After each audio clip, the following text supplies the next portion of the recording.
It's simply cowboying and living where he's happy. That's what makes it all worth it. But the Hudsons and his family are exceptions. They, along with a handful of other lifelong cowboys, represent a spirit of the West, something that's difficult for city folk to understand. I'm sure that I'd hate to see the day that all farming and all ranching were a corporate proposition, rather than decisions being made on the fact that you want to stay there, you want to raise your family there. It's the kind of a life that is satisfying to you. Lynn Ketchum reporting for CBS News in Tucson, Arizona.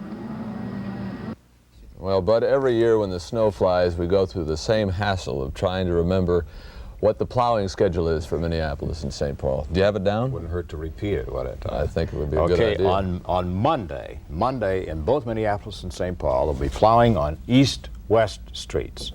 Okay. And both cities, north-south streets on Tuesday. First snow emergency of the season. I look forward to many, many more no doubt. through the season. The storm center is in the southern part of Minnesota, just about over Albert Lee, along the Minnesota-Iowa border. It has spread at least 3 inches of snow through the northern half of the Mississippi Valley and is moving on through the lakes in its normal path and will take it to the northeastern states by Monday. There has already been, earlier today, a mixture of rain and snow to the northern Ohio Valley and the southern lakes. So this storm center that is in southern Minnesota now is going to spread at least another 3 inches of snow to the northern Ohio Valley and to the northeast. Both Burlington, Vermont and Mount Washington, New Hampshire had 3 inches of snow that started to fall late last night. And 3 inches seems to be common through the northern tier of states. Outside of the freezing rain, which caused travel problems earlier today, outside the snow areas, freezing rain in parts of Nebraska, Kansas, and Missouri.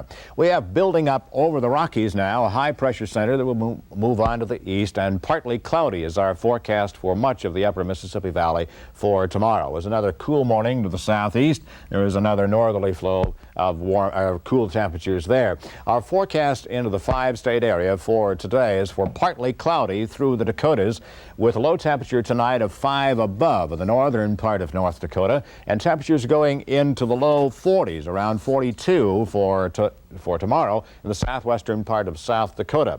We will continue our travel advisory for western and southern Minnesota through the afternoon, for the northeastern part of Iowa, and for western and southern Wisconsin. So it's a travel advisory from western Minnesota through the southern part of the state, northeastern Iowa, and western and southern Wisconsin for the afternoon, with a chance of 4 to 6 inches of snow from central to northeastern Wisconsin.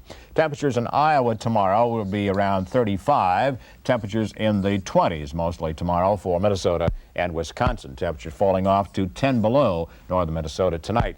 Our present temperature of the metro area is 15 degrees, humidity at 84%. The wind is from the northeast at 10. Pressure reading is at 29.72. The pressure is rising. These are snow depths as of the moment over Minnesota and Wisconsin. 16 inches of snow on the ground, International Falls. Bemidji heading the list with 19, 8 at Duluth, 7 at Rochester, 8 at Eau Claire, and in the metro area we also have 8 inches of snow on the ground. Sunrise 7:26, sunset tonight at 4:35. Here's the outlook for the cities. Snow flurries to continue this afternoon, and a northwest wind 15 to 25 miles an hour. Low temperature tonight of 5 to 10 degrees above zero. Outlook for tomorrow, it will be partly cloudy in the metro area with a high tomorrow of 25 degrees, -4 Celsius. So snow flurries to continue through the afternoon and partly cloudy for tonight and tomorrow. Thank you, Bud. Weekend Sports with Tom Hanneman is next. Space-age technology in scanner radios is here. Computerized keyboard. The new no-crystal Bearcat 210 with a computer control center.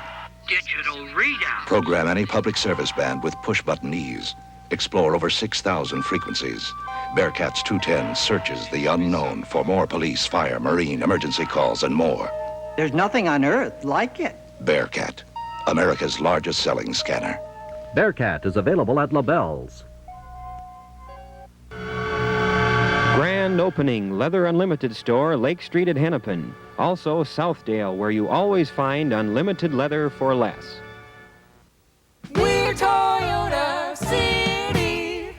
Now over to Tommy Kramer for sports. Toyota City announces its 1978 free Women on Wheels clinic, all about car maintenance and dealer service. Our inventories have never been better. We've got Corolla selling now as low as $32.24.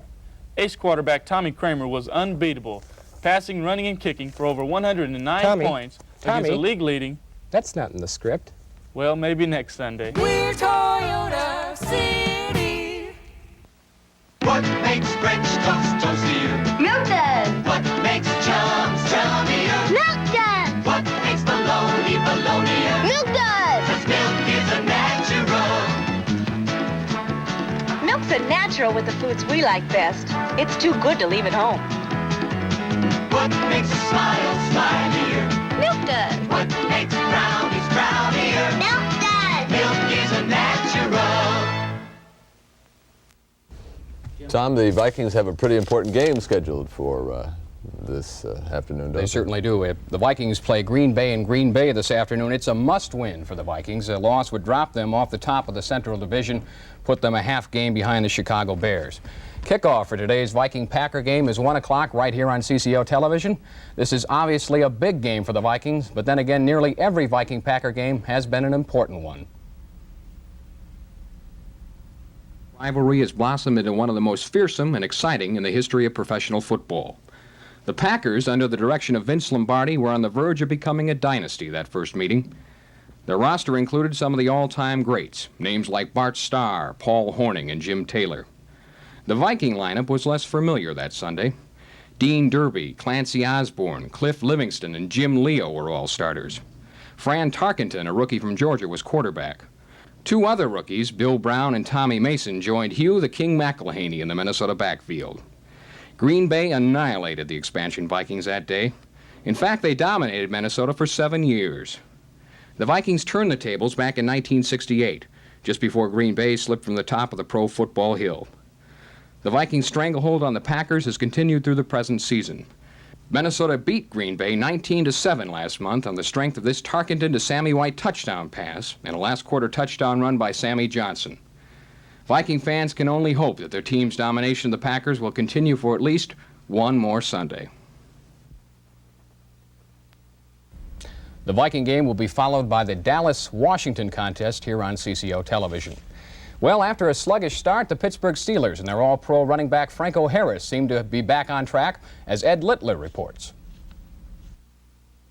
Steeler fullback Franco Harris seems to save his finest performances for when his team needs them the most. In Super Bowl IX against the Vikings, he set a record with 158 yards on the ground and was the game's MVP. In last Sunday's game against the Dallas Cowboys, Franco ran for a career-high 179 yards on 29 carries and 2 touchdowns. It was a game the Steelers needed to win to stay even with the Cleveland Browns in the AFC Central Division, and a game in which they truly looked like Super Bowl contenders. Pittsburgh Steelers have made the playoffs every one of the 5 years Franco's been with the team. He's now 11th on the all-time rushing list with just under 6,000 yards, and with the Steelers now threatening to make it 6 playoff appearances in a row, Franco must be first on their all-time most valuable list. Which teams will be winners in the NFL today? Well, according to the Las Vegas odds makers, the Vikings will beat the Pack by 7. Cincinnati is a 13-point pick over the New York Giants. Atlanta rated 9 over Tampa Bay. New England 10 over Philadelphia. Pittsburgh 14 over the New York Jets. The Los Angeles Rams by 2 over Cleveland. Houston predicted to upend Kansas City by 9. The Cowboys are a 1-touchdown favorite over the Redskins. Denver to edge Baltimore by 1. San Diego a 7-point pick over Seattle. The 49ers to beat New Orleans by 4. And then on Monday night, the Super Bowl champion Oakland Raiders are to win by a whopping 17 points over Buffalo.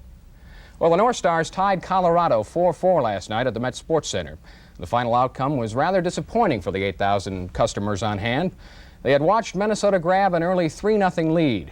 Kent Eric Anderson got things rolling for the Stars with this first-period breakaway goal. Glenn Sharpley made it 2-0 a few minutes later with another breakaway power play goal. Doug Favell in the nets for the Rockies here.